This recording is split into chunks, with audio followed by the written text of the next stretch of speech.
बिचरा सुशीला घिसिङलाई चाहिँ पेट्रोल छर्केर मारेछन्। उहाँ बुढा चाहिँ उहाँ विदेशमा मेहनत गरिरहेको छ भन्दा चाहिँ यो होइन। बुढा त झन् मुख्य योजनाकार रहेछ। बुढाको आदेशमा यतापट्टि नन्द र सासूले चाहिँ पेट्रोल छर्केर आगो लगाएको रहेछ। ल कुरा सुन्नुहोस् त। उनीहरूले स्वीकारिसक्यो मारेको हो भनेर। अब मारेको पनि हो, प्रमाणित भइसक्यो। पेट्रोल ल्याउने अर्को ल्याउन लाउने पनि सबै भइसक्यो। अनि तर मैले मारेको हो, यस्तो गरेको दाइले भनेको, मैले यस्तो गरेकै हो भनेर उसले स्वीकारिसक्यो मिनाले। तुरुन्तै यो हत्यारालाई कोरियाबाट नेपाल झिकाउनु पर्यो र कडा भन्दा कडा सजाय दिनु पर्यो। सबैजनाले आवाज उठाउँ। यो मान्छेलाई नेपाल झिकाएर सजाय दिनलाई पहल गर्नु पर्यो के है। तपाईँ दिदी बहिनीहरू हेर्नुहोस् त, तपाईँको घरमा तपाईँलाई सुरक्षित छैन।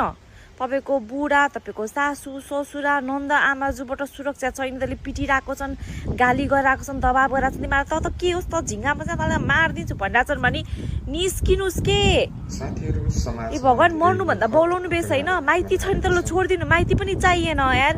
यत्रो एउटा सिङ्गल महिला एकदम बाँचिरहेको छ, अगाडि बढिरहेको छ भनेर सुन्नुहुन्न न्युजहरू, प्रेरित हुनुहुन्न। हेर्नुहोस् न, सिप सिक्नुहोस्, बरु निस्किनुहोस्, सिप सिक्नुहोस्, जागिर गर्नुहोस्। तपाईँ त मर्नुभयो त बच्चा पनि टुरो भयो। बाउ जान्छ जेलमा, आमा मर्यो, बच्चालाई कति ट्रमाटाइज भयो। तपाईँहरू अझै पनि जो दिदी बहिनीहरू मेरो कमेन्ट बक्समा आएर मेरो पनि हालत यस्तै छ, म पनि यस्तै छु, माइती पनि छैन भन्नुहुन्छ नि, प्लिज गएर सिप सिक्नुहोस्, काम गर्नुहोस्। त बिचरी लाचारपन गरेर बस्ने होइन। हात खुट्टा छ नि, भाँचेका छैन नि, काम गर्न सक्नुहुन्छ नि, काम गर्न सक्नुहुन्छ नि मजाले काम पाउनुहुन्छ। सोध्नुहोस्, खोज्नुहोस्, अगाडि बढ्नुहोस्। ए बसेको त मेरो पनि यस्तै आएको छ, मलाई नि कुन दिन मार्छन्, त्यो मार्छन् म सक्दिनँ भनेर बस्ने होइन के। ट्राई गर्नुहोस्, अगाडि बढ्नुहोस् र सबैजनाले यो हत्यारालाई कोरियाबाट नेपाल झिकाउने पहल गर्नु पर्यो है। यत्तिकै यो हत्यारालाई छुट चाहिँ दिनु भएन।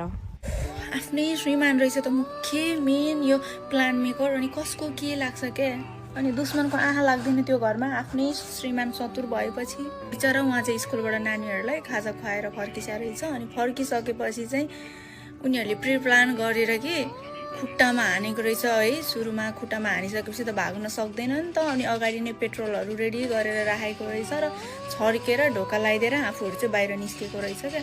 अनि यो कसको कारणले गरेको भनेर सोद्धाखेरि चाहिँ मुख्य मेन प्लान चाहिँ उहाँकै हस्बेन्डद्वारा भएको रहेछ है। घरमा कोही न कोही त राम्रो भएको भए हुन्थ्यो है। यो परिवार कोही नै राम्रो रहेनछ क्या। बिचरा बच्चाहरू जसले पनि क्या आफ्नो घरमा आफ्नो माइतीहरूले सुनिसिन्न भने, आफ्नो माइतीहरूले जबरजस्ती त्यो रिलेसनमा बस भनेर फोर्स गरिसिन्छ भने पनि भागिछ यार। प्लिज यो समाजको खोक्रो इज्जतमा बाँच्नको लागि आफ्नो ज्यान जोखिममा राखेर है। कति महिलाहरू त झन् अझ न मर्न सकिरहेको हुन्छ, न त्यो सम्बन्धबाट भाग्न नै के।